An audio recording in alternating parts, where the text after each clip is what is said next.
Bem-vindos, ouvintes, ao KenkyuCast.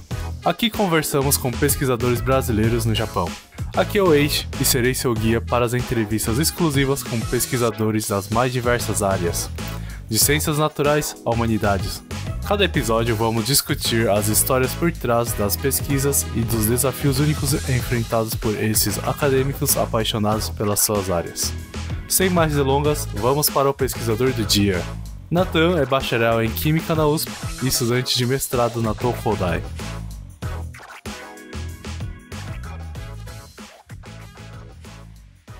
A primeira pergunta é: feijão por baixo ou por cima do arroz? Do lado. Hot dog de Osasco. Realmente é tudo isso que falam? E a capital mundial do cachorro quente. O pombo. O pombo é um detalhe. Acho que primeiro, para saber, né, fala pra gente o seu nome, né, e que curso você tá fazendo aqui. Então, meu nome é Nathan. Aqui eu sou do Departamento de Ciências da Vida, mas a minha área específica mesmo é Biofísica. E aí eu tô no mestrado aqui. Legal. E de onde que você é lá no Brasil? Bom, eu sou de Osasco, no estado de São Paulo, ali pertinho da capital. Morei boa parte da minha vida em Carapicuíba, mas também morei em Osasco. Como é que você escolheu, né, esse curso que você está fazendo agora ou o curso que você fazia lá no Brasil? No Brasil eu cursei Química, e aí durante o segundo ano de graduação eu entrei no laboratório de Biofísica de Proteínas, e aí me apaixonei pela área de Biofísica Estrutural, e aí quando eu estava no meu penúltimo ano, eu comecei a procurar um pouco sobre pós fora do Brasil, procurei alguns professores mais ou menos na mesma área, e aí encontrei esse meu professor que eu tô hoje, que é uma área meio parecida com o que eu estudava no Brasil. Mandei um e-mail, ele basicamente me aceitou e aí eu entrei no processo seletivo. Caraca, sim. Mas aí você falou que você procurou, né, sobre fazer a pós-graduação fora do Brasil. Você tinha pensado também em outros países também? Ou Japão foi uma primeira escolha? Como é que foi isso? Então, na verdade, assim, eu sempre falo que é meio coincidência eu cair aqui, porque eu não escolhi por país, eu escolhi literalmente pela pesquisa. Então, eu mandei e-mail para alguns professores ao redor do mundo e eu literalmente mandei assim: oi, tudo bem, eu estou interessado na sua área, como é a questão de bolsa aí? Porque isso aí era a primeira questão para mim, sem bolsa eu não ia conseguir sair.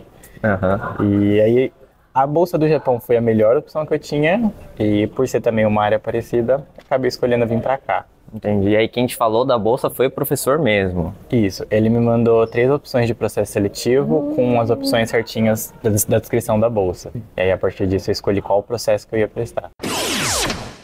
Sobre a vida no Japão, né? O que você gosta aqui da vivência aqui do Japão? Você tem alguma comida que você gosta, né? Tem alguma coisa do dia a dia? Eu já tinha um certo conhecimento sobre o Japão antes de vir pra cá, principalmente por causa de animes, cultura pop em geral.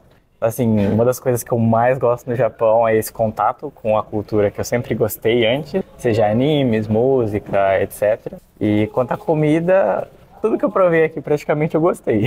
Então, tem alguma coisa favorita? Gyoza, cara. Gyoza? Nossa, gyoza é minha paixão. E aí, né, um pouco sobre morar e estudar no Japão, o que você sente de desafio, né, de morar e estudar aqui? Inicialmente eu achei que o maior desafio ia ser a língua, mas eu cheguei aqui e vi que o maior desafio é a cultura. Porque a língua é muito simples, você estuda, por mais que seja uma língua complicada, muito diferente, mas você estuda e você chega lá. Agora, alguns hábitos culturais é muito difícil, enquanto brasileiro ou enquanto pessoa do outro lado do mundo, de entender essas questões. Então acho que é o mais difícil no dia a dia. E teve alguma coisa assim que foi bem assim, um baque pra você nessa parte da cultura? Um baque? Foi quando você sentiu nessa? Acho que um baque mesmo não, mas uma das coisas que mais impressionou foi a cultura do Natal dele. Eu tava tão acostumado com o Natal brasileiro, aquela coisa bem em família, todo mundo integrando.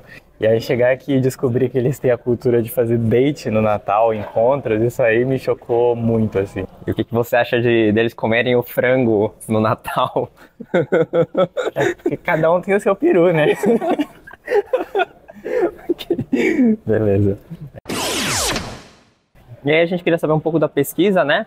Se você puder explicar um pouco, né, qual que é o tema da sua pesquisa? No Brasil eu trabalhava, igual eu falei, com biofísica de proteínas e a gente trabalhava exatamente com uma coisa que a gente chama de separação de fases, que é um pouquinho de física do estado sólido. E aí aqui no Japão eu faço mais ou menos isso, só que com DNA. Então a gente constrói nanoestruturas de DNA, essas nanoestruturas são totalmente programáveis, e a gente aqui no Japão está tentando estudar isso como um modelo para como a condensação da creatina vai atuar, por exemplo, na transcrição do DNA e coisas assim. Então toda a minha área de pesquisa é voltada em nanotecnologia de DNA. Mas aí, no caso, vocês têm algum, não sei se é uma espécie específica que vocês estudam, um objeto específico, tipo assim, vocês têm algum, não sei se um animal, um vegetal, com base em que vocês fazem esse processo, ou ele é um processo mais, como que fala? Artificial. Artificial, não, isso. É totalmente artificial. O DNA em si que a gente trabalha não é um DNA que foi encontrado em genoma, não. A gente modelou esse DNA para que ele forme nanoestruturas que a gente desenhou previamente. Entendi. Algumas outras pessoas do meu lab trabalham, por exemplo, fazendo espécies de nanorobôs de DNA, por exemplo. E aí a gente queria saber um pouco, né, do seu dia a dia na faculdade, como que é a cultura do seu laboratório, né? Se é cada um por si, se tem pesquisa conjunta, se cada um faz uma parte da pesquisa, como que... Em geral, é uma coisa bem mais segregada, no sentido de cada um tem o seu projeto específico para seguir, mas alguns projetos têm alguma intersecção. Como, por exemplo, o meu trabalho tem a ver com condensação da creatina. Outras pessoas do meu lab fizeram trabalhos semelhantes com isso. Eu diria que cada um tem uma contribuição de pouquinho em pouquinho, às vezes tem alguma ligação muito próxima, às vezes nem tanto. Mas é mais isso. Questão do dia a dia, eu tive a sorte que eu peguei um professor extremamente gentil. Assim, já ouvi muitas histórias de professores no Japão, mas meu professor é uma pessoa incrível, então tive muita sorte nisso. E também já teve outro brasileiro no meu laboratório. Então, meio que as pessoas já conheciam bastante como seria o meu jeito e tudo mais. Foi uma transição muito tranquila. E como que é a rotina da pesquisa, né? Você vem vários dias na semana, você trabalha mais de casa, como o meu trabalho é extremamente experimental, eu vou todos os dias da semana para o laboratório e é todos os dias fazendo experimento. Isso desde que eu cheguei. Então é rotina corrida, assim. Entendi. Todo dia mesmo. A gente quer saber se o seu laboratório tem parceria, tem alguma pesquisa conjunta com outros países, né? Ou se a pesquisa de alguém, não sei, do seu professor também está relacionada com alguma outra pesquisa realizada em outro país, né? Meu professor tem muitas parcerias, eu nem sei todas, mas ele tem com vários países. Várias vezes outros professores vieram para o nosso laboratório, fizeram palestras e tudo mais. O meu projeto específico, eu sei que ele é uma parceria entre 3 laboratórios, e cada um de um país diferente, então tem várias cooperações. E tem muitos estrangeiros no seu laboratório? Acho que você falou que antes já teve um brasileiro, né? Isso. Mas fora os brasileiros, tem outras pessoas? Já teve vários chineses, aqui no Japão vários chineses vêm como estrangeiros, né? Mas também tem um menino da Malásia, que ele está no doutorado agora. Teve uma menina da Alemanha, que ela entrou junto comigo aqui, só que ela ficou só um semestre como intercâmbio. E por enquanto só nós. Entendi. E daí, sobre estudar no Japão, né? Acho que no Brasil você fez a graduação, mas teve uma parte de pesquisa, né? Você sente uma diferença, assim, da forma de fazer a pesquisa lá no Brasil, ou na sua faculdade, né? E aqui no Japão, ou aqui na Tokyo Tech? Cara, aqui é uma facilidade gigantesca. Eu fico até meio chocado, assim. Toda a parte de equipamentos que a gente precisar, ou, por exemplo, questão de insumos, qualquer coisa que a gente precise comprar, é muito mais fácil aqui. Chega mais rápido, geralmente o laboratório tem muito mais dinheiro. Mesmo que no Brasil eu fosse de um laboratório com muito suporte, não se compara a facilidade ao suporte que a gente tem aqui. Então foi um dos choques também que eu tive na questão de pesquisa. Aqui eles têm muitos mais recursos do que a gente no Brasil. Entendi. Mas fora os recursos, né, na forma como acontece a orientação, não sei, a forma como encaminha a pesquisa, assim, isso não sentiu tanta diferença? Senti mais a diferença na parte cultural. Os japoneses têm um jeitinho muito específico para fazer as coisas. Então, na questão de organização, como montar uma rotina, como montar todas as coisas do laboratório, obviamente tem a questão cultural. Então, isso eu senti muita diferença. Mas fora isso, achei tudo muito tranquilo. Okay. E a gente queria saber sobre o seu nível de língua japonesa, né? Se você sente que ter ou não ter o nível de língua japonesa faz uma diferença na vida pessoal, na vida também, né, acadêmica. É a pergunta de $1 milhão, né? Quando eu cheguei aqui, eu tinha um japonês super básico. Se você tentar usar o JLPT como parâmetro, era como se fosse um N5. Então, assim, me virava assim, chegava na rua, apontava e fazia mímica. Então, obviamente, foi muito difícil. Eu, particularmente, tenho muitos problemas nessa parte de comunicação. Então, eu estudei muito japonês. E aí, hoje em dia, de novo, se comparar no JLPT, que eu acho que é o único parâmetro que a gente consegue usar, seria próximo de um N2. Mas, assim, sobre essa parte de vivência, eu, particularmente, preciso me comunicar.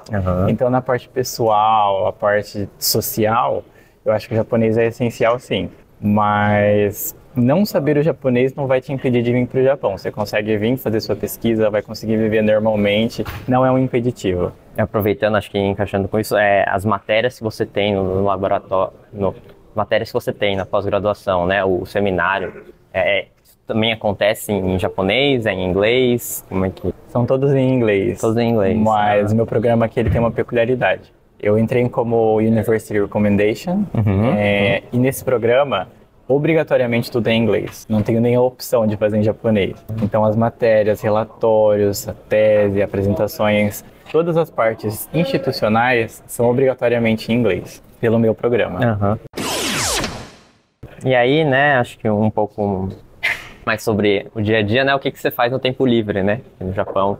Bom, eu adoro sair, adoro bater perna, adoro viajar, então quando eu tenho tempo livre, eu tento pelo menos viajar ou para as prefeituras próximas, se eu puder, ou ir para alguma prefeitura mais longe que eu conheça alguém que possa me ajudar a conhecer os lugares, por exemplo, ou simplesmente andar em Tóquio, conhecer lugares novos, adoro tirar foto, adoro ir em paisagens que aparecem em animes, por exemplo, então adoro tirar essas fotos.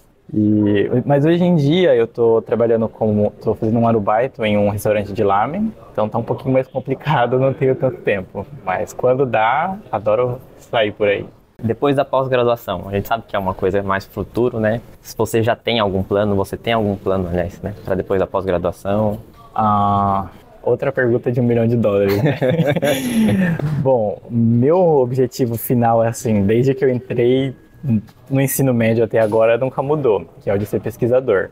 Então toda a minha carreira está sendo construída com base nisso. Então vai ser, terminei a graduação, agora pós, depois doutorado, provavelmente pós-doutorado e após isso provavelmente professor universitário. Por enquanto não mudei minha opinião, vamos ver no futuro. Isso, professor universitário no Japão? Em algum outro país? No Brasil? Provavelmente no Brasil. No Brasil. Se puder no Brasil, se não, vamos ver. Ok. E aí, acho que para terminar, né? Se tiver manda uma mensagem para quem quer vir para o Japão, né? Uma mensagem, uma dica. Né? Acho que eu diria, venha e não tenha medo do idioma. O idioma você pode aprender aqui ou pode simplesmente curtir toda a vibe do Japão, porque é um país incrível, com muita coisa a oferecer. E acho que é isso. Se estiver nervoso, venha nervoso mesmo, não tem problema. Eu vim aqui achando que tudo ia dar errado e deu tudo certo. Então, sempre bote a cara pra bater e vamos. Obrigado. Realização pela ABRJ, Associação de Pesquisadores Brasileiros no Japão. Gravação e edição por Victor H. Yamamoto. Entrevista por Jun Onuki. Então, pessoal, comente e siga a gente nas redes sociais da ABRJ e até o próximo KenkyuCast.